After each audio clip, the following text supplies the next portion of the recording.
Good afternoon, everyone. I'm Dr. Parmiska TV, President of California Women's Leadership Association, and today we are so delighted for our Civic Matters interview to have Ms. Sara Catalan from OC Tax with us. And for those of you who don't know much about OC Tax, you're going to find out a lot today and how they're so important and integral for all of us, because we're all taxpayers. They truly are advocates for Orange County taxpayers and businesses, and their mission is in line with our mission here at CWLA, and one that we support is to make sure that we support taxes and tax-supported programs that are fair, understandable, and good for the economy. And what's better than that, right? So welcome to the program, Ms. Sara. Thank you. You just stole my tagline. So, before we get started, I just want to know a little bit about your background, and how you're the perfect fit for OC Tax. Because I remember I have my ballots that came out, and I remember you telling me that you kind of got started with all this was because your mama was like, Yeah. okay, you write down who I should vote for, why, how, where, and that's how you got into the world of politics, in a sense. Yes, it's true. My freshman year of high school, just to date myself, my freshman year of high school was the 1992 presidential election. And I was following it very closely, and I was so angry that I wasn't allowed to vote. And so my mom said she gave me her sample. Hmm?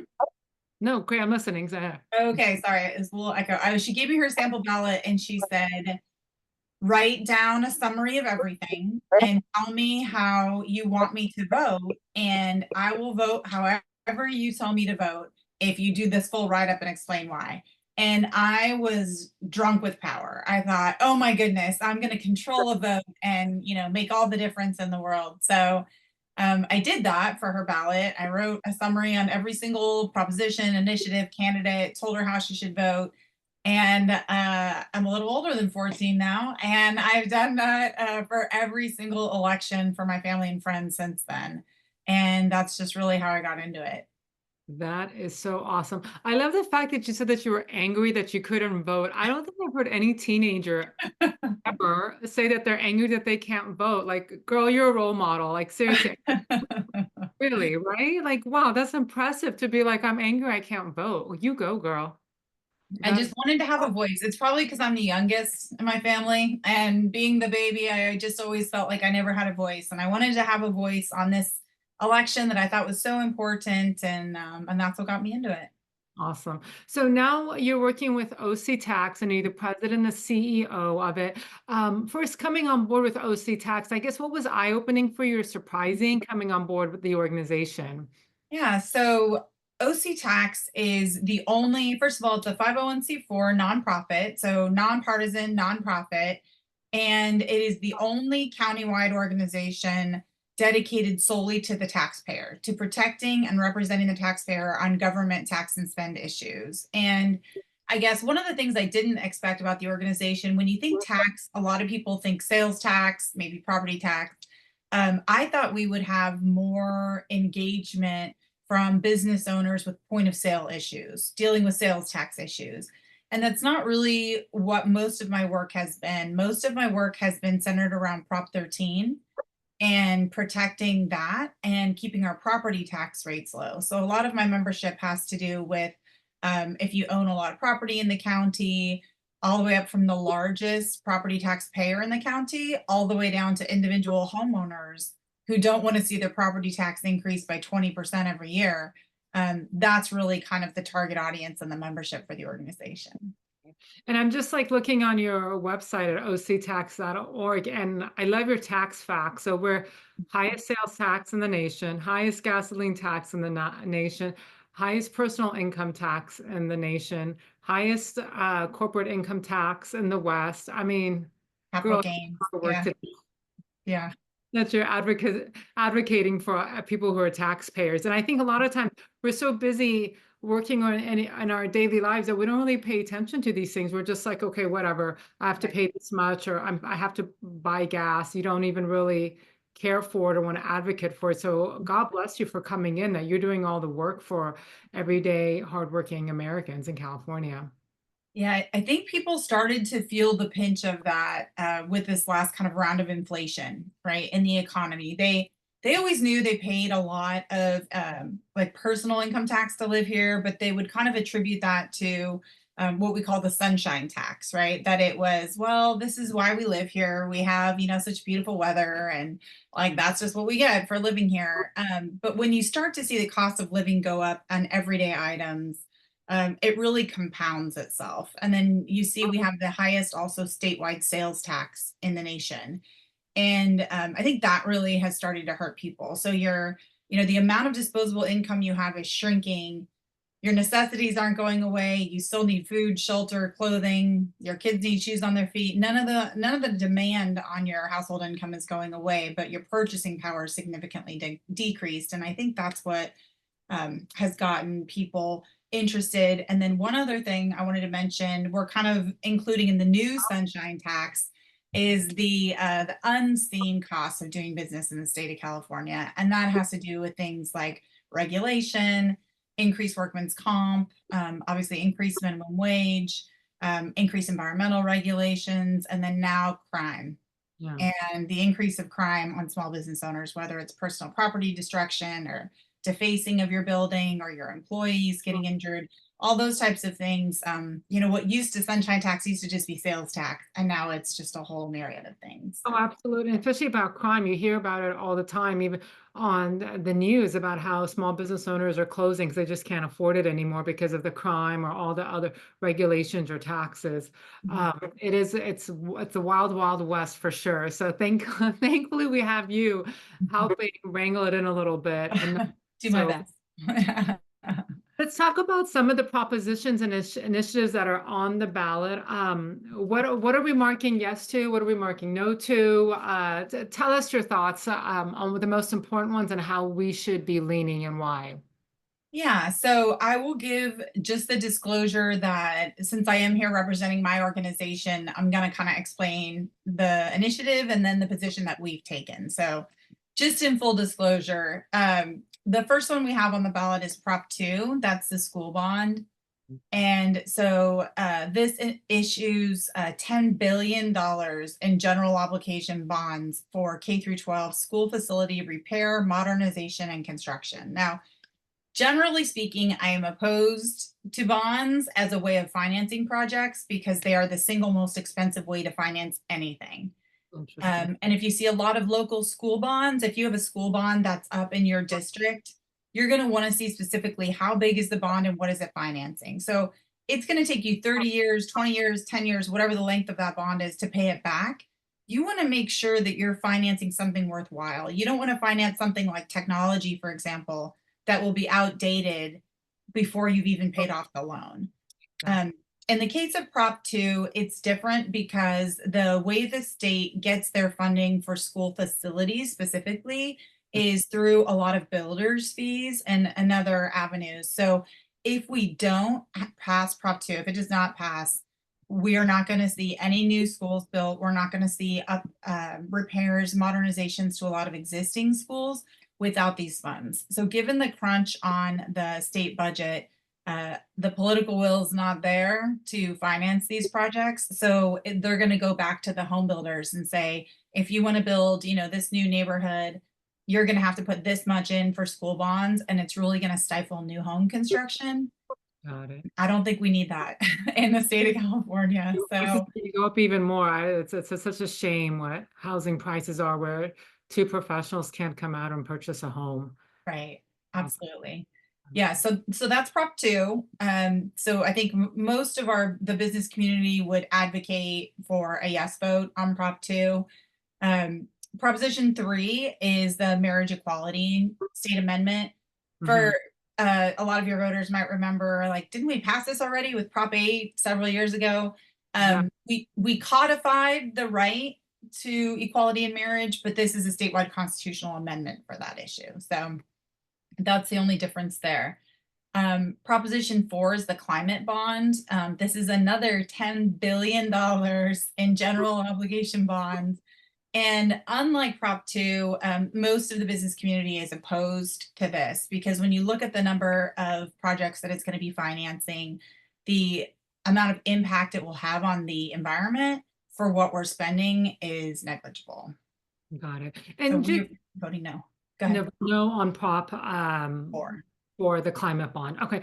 And then Sarah, just with these propositions, just to explain to everyone, so whether you go one way or the other, the money's coming out of your taxes, basically. So you're paying for it. So you Yes. really should be educated on whether it's a yay or a nay for you, because either way, you're going to be hit one way or the other with it, correct? Correct. And when you're looking at something like bonds, that is 100% paid for by the taxpayers, right? So when you're looking at if you're a homeowner, you're looking at your property tax bill, you don't just pay your property taxes, you have all these other add-ons. Like, what is that? I mean, that's us paying back this debt. So as I always tell my kids, just a great rule of thumb, there's no such thing as free. Yeah. Everything is paid for by someone, and all of these projects will be financed and paid for by the taxpayers. Okay. Got it. Thank you. So that was a no on 4, I think, is where I left you. And then Proposition 5, if there's one initiative that I could just hammer home as critically important, and well, I would probably give you 4 or 5 of them, but this one especially, Proposition 5, this was passed by the legislature. It's an initiative that was put on the ballot by the legislature, and it was ACA 1. You might have heard a little bit about that. So it's designed specifically to lower the vote threshold needed to raise taxes. So under Proposition 13 and then subsequently Prop 218, we established that for a lot of these taxes, there would be a 2/3 minimum voter approval to raise taxes. What this proposition will do is lower that threshold on certain projects. Basically, anything they deem to be related to infrastructure improvements in any way would have a lower vote threshold. Got it.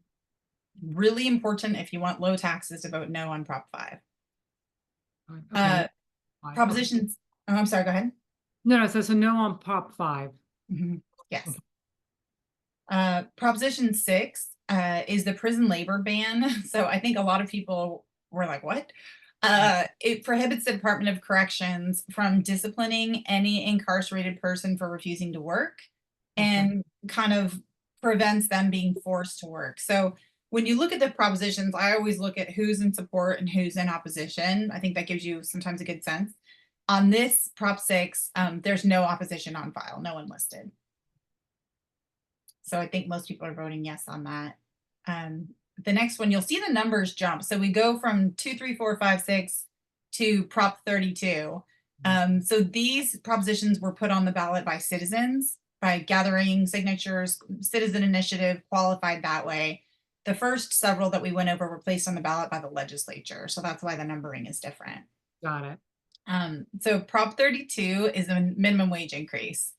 So you might think to yourself, again, didn't we just do this? So we do have a minimum wage increase on the ballot that has not even been fully realized, but this would accelerate that, and it would increase the level of increase in minimum wage to another $1 per year until minimum wage, currently $16, would be $18 per hour. Got it. So we are voting no on that. And I think most small businesses, every restaurant owner, every employer with under 100 employees probably would beg you to vote no on Prop 32.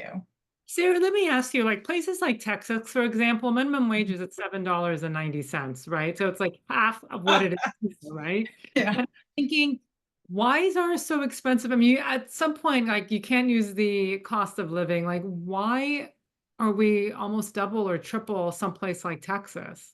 Yeah. And I mean, they have no income tax, right? Too. So they keep whatever they earn. So your real income at the end of the day is probably about the same. But I mean, it really gets down to the economic discussion of what's a real wage increase, right? And voting for a minimum wage increase, it seems like a great, humane, kind, fair thing to do until you realize that puts economic pressure on prices. And the cost of everything increases while your wage increases. The real wage increase is 0 or sometimes negative, as we've seen with inflation. So it really doesn't end up being a minimum wage increase at the end of the day. It's just kind of that feel-good measure to make people feel like they're doing something to help people who are struggling financially. making ends meet. Got it. Interesting. Okay, thank you. Okay, Prop 33 is rent control. This is another one that is incredibly important. And you might think to yourself, again, deja vu. I know I've seen this a couple times before. Proposition 10 in 218 was rent control. Then we had it again with Prop 21 in 2020. And both of those were rejected by voters with just under 60% of the vote. So wildly unpopular. And this is redo, part 3, coming back again for rent control. One thing I think is important to notice, I was in a candidate interview recently, and one of the candidates said, "Oh, I support rent control because I don't want my rent to go up." And I thought, that's not what this is. So what it is it puts a cap on increases. So you're not blocking rent increases. You're putting a cap on the percentage that it can increase every year. So by doing that, you're telling the landlord they're not going to be able to do a rent increase more than whatever that cap is, 2%, 3%. So it pretty much guarantees that your rent is going to go up, whatever that cap is, 2%, 3% every single year. So currently, a lot of people might not have a rent increase for several years, and then they get one. This guarantees you will have one every year, whatever that cap is. So we are a big no on Prop 33 for rent control. And again, if you look at the support and opposition, the support, actually the funder of the initiative is the AIDS Healthcare Foundation. So they have sponsored it the last 2 times as well, which kind of rolls into, if I can segue, to Prop 34. So Prop 34 is you're taking nonprofits that have a healthcare centric mission and requiring that they are going to be spending the funds that they raise on healthcare and not on political activities. So the exact language is requires that healthcare providers use 98% of revenues from federal discount drug programs on direct patient care. One other thing that's interesting about this, it applies only to certain operators, including multifamily housing with over 500 high severity health and safety violations. These are not your best actors, right? These are people who need, as you know from the healthcare industry, they need some accountability. So we are a big yes on Prop 34. So we are a no on 33, yes on 34, and the two are very similarly linked. Got it. And so let me ask you, with all these propositions, you obviously put out a voter guide. You also put it on your website? And we do. And my board just voted to take positions on a lot of these at our board meeting on Friday. So it'll be up on my website this week. Oh, good, good. We'll link everyone to that. So those are the biggest propositions we need to look for in our ballot and check mark, correctly? I have 2 more. Prop 35, again, opposition, none on file, and both political parties ask you to vote yes. It is the only ballot initiative where both parties are in agreement. So I think that's significant. And then the last one, I will just highlight Prop 36. This is the criminal justice reform. So this scales back kind of what we segued into the ballot initiative discussion about, right, was crime. So this scales back some of the reforms that were instituted with Prop 47, with the decriminalization of a lot of activities, criminal activities. And sorry about the beeping. So Prop 36 is a big yes and incredibly important to vote yes on that one. Okay, let me ask you, the naming of these propositions, you don't recommend someone just looking at the naming of the proposition and going yes or no, because it's very misleading. Absolutely. So that's how we got Prop 47 in the first place, because it was titled the Safe Communities Act, which is ironic because what it actually did was let people out of jail. So it asked the voter the question of, do you want to keep violent criminals in jail? Well, of course, everybody said yes, of course we do. If it was worded honestly, it should have said, do you want to keep only the most violent criminals in jail and let everybody else out? Nobody would have supported that initiative, but the titles are not written objectively. There's been a bunch of movements over the years to try to get like an independent judge to write a non-biased ballot title and summary. That has failed. So I mean, highly politicized, yeah. Because I think a lot of people don't look at really do the research on propositions or initiatives. They just based upon the name, okay, yes, no, maybe so, or they just don't vote for it. Right. Where you come in and you're so integral to all of us, because this is just as important as our local elections, county elections, state, federal, you name it. Mhm. Couple questions for you on this. So you're going to put out a voter's guide, and we'll share on our PAC site. And then for people who just don't know or don't even have time to look at propositions or what, I would encourage you to go to octax.org. It is reputable, it's trusted. You will get both sides of it and you can make your own decision, but you'll have the education to know why you should go one way or the other. And there's very few fair, unbiased places I think you can go and find the information you need. So I really appreciate you, Sarah, for doing that.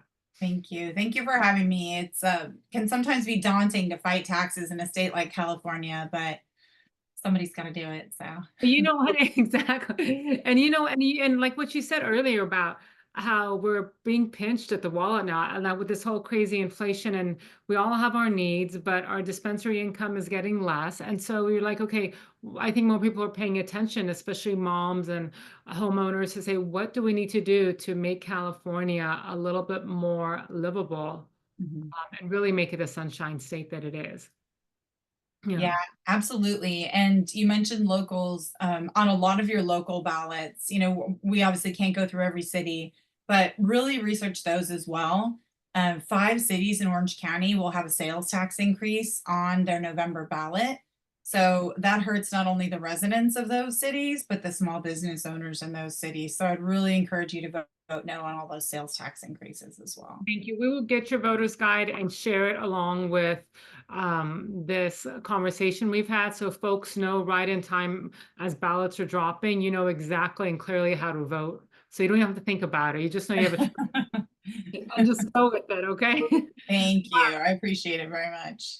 Last thing, I noticed you're having your Roses and Radishes event coming Yes, up into this month. I just love that name for an thank event. you. A little bit about it. Yes, thank you so much for bringing that up. So October 23rd, and it is actually a fun event. If you can imagine a tax event being fun, it is, and it's lighthearted, and it's meant to kind of have a playful banter about where we are in tax policy in the state. So for people who are good stewards of the taxpayers' funds, they will get a rose. And if you were not doing a great job, you could have done a lot better, you might get a radish. And the radishes are great. They're big, obnoxious, they're comical. It's just a really fun event. And then we will also be honoring one person with our Royalty Award, which is named after Reed Royalty, which is kind of like our Lifetime Achievement Award. And this year that will be John Kupal from the Howard Jarvis Taxpayers Association. So he will be getting our Royalty Award this year. So it should be a great event. If you go to the events tab on our website, it's octax.org. Click on events, you'll find all the info there. Thank you, Sarah. You've been a world of information. And I think for people who want to get involved in politics or they just don't know what to do, first place to start is with taxes because it hits all of us. And your website has a world of information. And that way, it's a good segue to say, okay, how do I get involved in my organization or who do I support who's running for office based upon the taxes, the propositions, the bonds, and how it affects your local community. So thank you for all you do. And you make it easier for us. I don't have to think. I just go by your voter guide. I'm so whatever Tara says, I do. Oh, so Thank you. you do all the legwork, so we appreciate you. Thank you. I appreciate it. And I appreciate your leadership as well. Got to get more women involved. We make up more than 50% of the electorate now. So we've got to get them informed and engaged. Exactly. And this is the best way to start. We have 2 women running great organizations, so need more. octax.org, and everyone, we will share the website, also the Radishes and Roses event, Roses and Radishes event, and more about all the initiatives and which way would be more favorable for your wallet to vote. So thank you, everyone. And thank you again, Sarah, for joining us. Yes, absolutely. Thanks for having me. Hold on.